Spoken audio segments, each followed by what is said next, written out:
This isn't your first time here, you know the rules. You have 60 seconds for each question. Can God create a stone greater than himself? Babies that die go to heaven. Why didn't I die as a baby and now have to live with the risk of going to hell? The universe is thought to be around 13.8 billion years old. Why did God, Hasha, wait so long to create humans? Can God create a stone bigger than himself? It's illogical to answer these types of questions. I'm not saying there's no answer, but it's not logical to answer this question because it is a paradox. What would happen if an unstoppable train and an immovable wall collided? If we said the wall would collapse, well, we noted that the wall couldn't collapse. And if we say the train would start to stop, we mentioned the train couldn't stop. So it would be illogical to try to find an answer to a question like this. If I said yes, that God could create a stone greater than himself, you'd say, I thought God was the greatest. You're using the concepts greatest and greater, and that's why this is a paradox. So it is an immovable wall and an unstoppable train. If I answered no to this question, then one could ask, how could a being who has the power to do anything not have the power to do this? So this question is a paradox. There aren't any yes or no answers to paradoxes. The answers themselves are paradoxes. For example, in physics, we don't compare different quantities. So if I asked you, is 10 kilos greater than 163 centimeters, you'd say that this is an illogical question. You'd say these are different quantities. When you ask if God can create a greater stone than himself, do you perceive God as being able to be measured in centimeters? You're saying that a single being rules the universe. How do you know this? Can you prove it?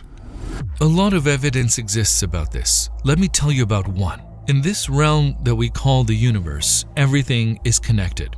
Everything is connected. For example, for an apple to exist here on Earth, we have to mention the solar system because that's how seasons occur. Everything that happens out there affects the Earth. For our solar system to function properly, the other solar systems need to function properly because anything that happens out there will also affect our solar system. So that's why we say that to create a single apple on Earth, so you need to be able to control the whole universe. That's how I can put together that this is all being controlled from a single source. The universe is estimated to be about 13.8 billion years old. Why did God wait this long to create humans?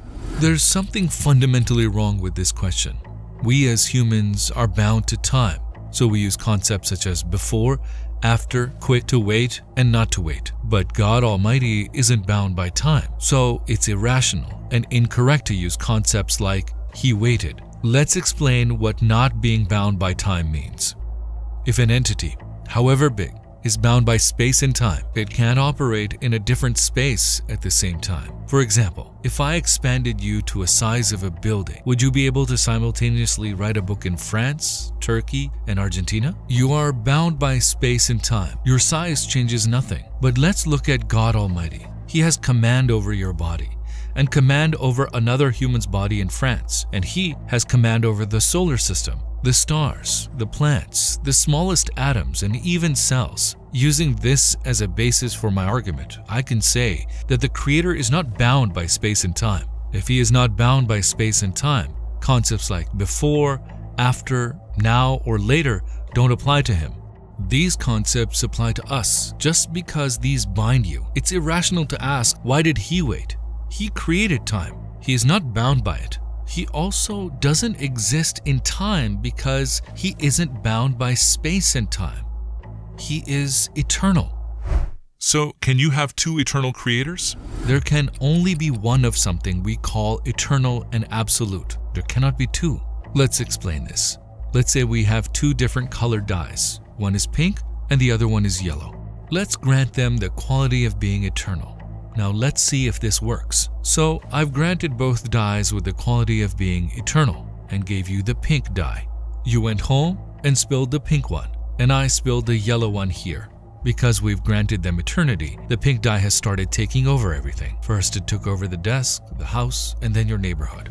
It's taking over everything. It's going to keep going. And it's the same for the yellow one. It's taking over everything. So now I ask you, if the pink dye can't take over the areas that are yellow, can it be eternal? It can't. The same is true for the yellow one. If the yellow dye can't take over the pink areas, it can't be eternal. It is bound.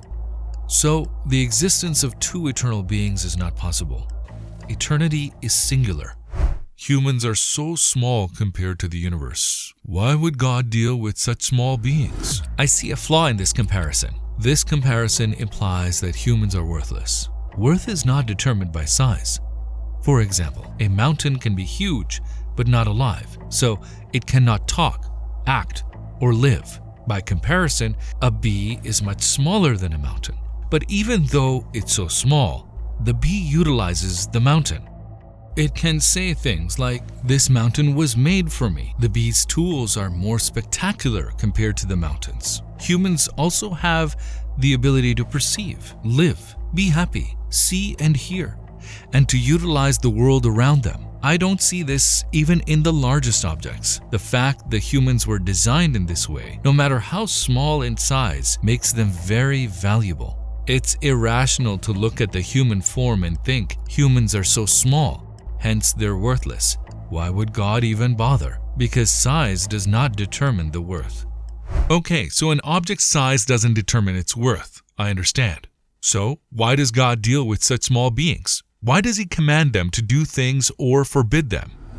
To understand why humans were chosen, we need to understand why the universe exists. The reason the universe exists, the sun rises and sets, the rain falls, and thousands of other events like this happen, so humans can understand the messages behind these events and increase their love for their Creator. So humans seek their Creator and strive to know Him. Therefore, it's logical that humans were chosen as the respondents. It's rational that humans are the addressees because humans possess the ability to perceive. A turtle can't look at the benefits of the sun and find a path to its creator, but a human can. A human can understand the meaning of the sun and other things in the universe and can determine who the artist is. So, it is humans that can determine the significance of the universe.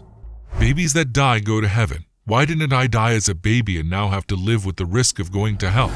First, we need to get rid of this thought. You didn't die as a baby, so you're bound to go to hell. You can say this instead. He went to heaven. Why am I going to hell? You could go either way. The choice is yours. Humans shouldn't be saying these things. It's against our nature. If I said to you, you'll play on one team your whole life, and no matter how talented you are, you'll never get promoted or demoted. You'll stay in the same team with the same salary and lifestyle. But you are so talented, and if you use that talent, you could get on the best teams and earn a higher salary and live a better life. What if I said, the choice is yours? Would you prefer a stationary life? Or if you believed in your talent, would you say, shouldn't I at least try? You have the potential to achieve the highest places in heaven. Why would you desire to die as a baby when you have that much potential and never reach that potential? You don't behave that way in any other area of life. And I'd like to ask you this. Is it better if babies went to hell? Would we also say, we also deserve to go to hell if our Creator tortured them?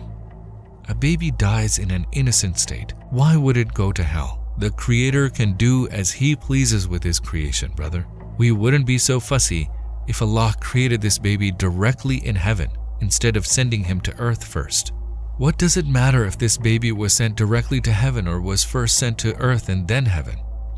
If Allah has created him for heaven, why does it matter where he goes first? Has He created you to go to hell?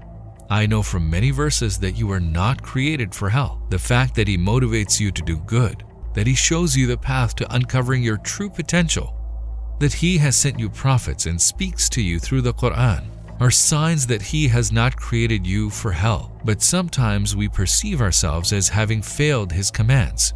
And at that point we think, I'm going to hell. And we say, I wish I were a baby so I could go to heaven.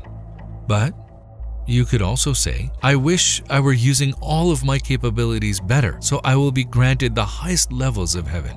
This is more logical. These are all the questions that we have for today. We'll be back with harder questions next time.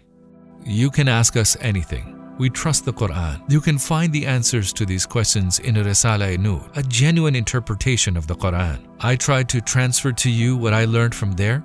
We're always open to all questions.